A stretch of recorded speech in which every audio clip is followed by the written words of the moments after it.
testify one at a time, that's fine, or however you want to do it. I was just going to read a statement on behalf of both of us. Great, thank you.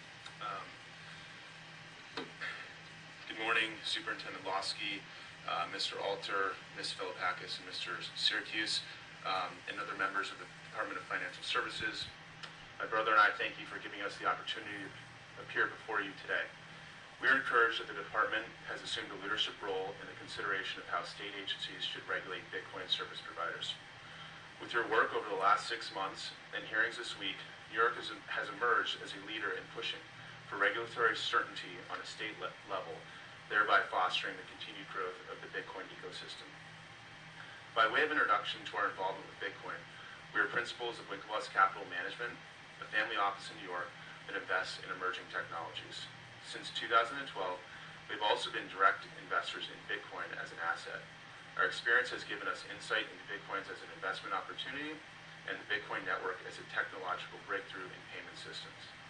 We are pleased with the continued acceptance of Bitcoin in the payment and retail industry. In particular, Overstock.com and Tiger Direct recently became the first large-scale U.S. retailers to accept Bitcoins. In its first 24 hours of Bitcoin business, Overstock did $125,000 worth of Bitcoin's paid sales. A week later, Tiger Direct doubled that sum in its first 24 hours. More retailers and other businesses are sure to follow suit.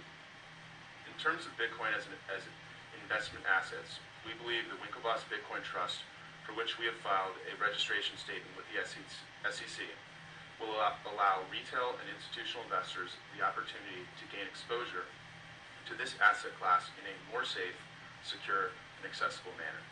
Bitcoins have a particular risk-return profile that appeals to many investors. The Bitcoin ETF will give Main Street and Wall Street the opportunity to analyze that profile and make an investment decision through an offering that has been reviewed by the SEC. Shares in the Bitcoin ETF will trade on a national securities exchange like any other exchange-traded fund and will feature a prospectus that fully discloses the risks involved and periodic reporting that provides updates. Notwithstanding its potential as a payment system or investment, ultimately, regulation will play the biggest role in Bitcoin's forthcoming evolution. As both proponents of and investors in Bitcoin, we acknowledge that the regulatory environment must both be certain and carefully constructed for Bitcoin users and startups. Media reports following last year's U.S. Senate hearings indicate that Senator Tom Carper and FinCEN Director Jennifer Shasky both believe that existing federal regulation is sufficient and can be applied to Bitcoin. We agree. We also believe the same is true of state law. To the extent that Bitcoin-specific adjustments are needed for the application of money transmission licensing or any other regulatory requirements, a type of state bit license may be very helpful in accomplishing that.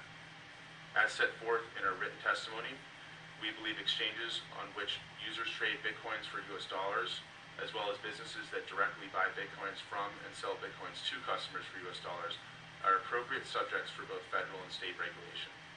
We also believe that regulators must be aware that Bitcoin is an emerging technology and that over-regulation could cripple its development.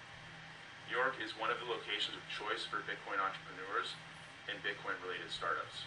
We encourage the department to strive to find the appropriate balance that protects consumers while promoting the growth of the Bitcoin ecosystem and its participants. We look forward to working with the department and other state entities in their consideration of appropriate regulation and welcome any questions you might have. Okay, well, thank you very much. I'm now going to ask a few questions of the panel, and I hope you'll take this in the right spirit, which is these questions are intended to be, this Q&A should be casual. This is not a congressional hearing, and we really actually just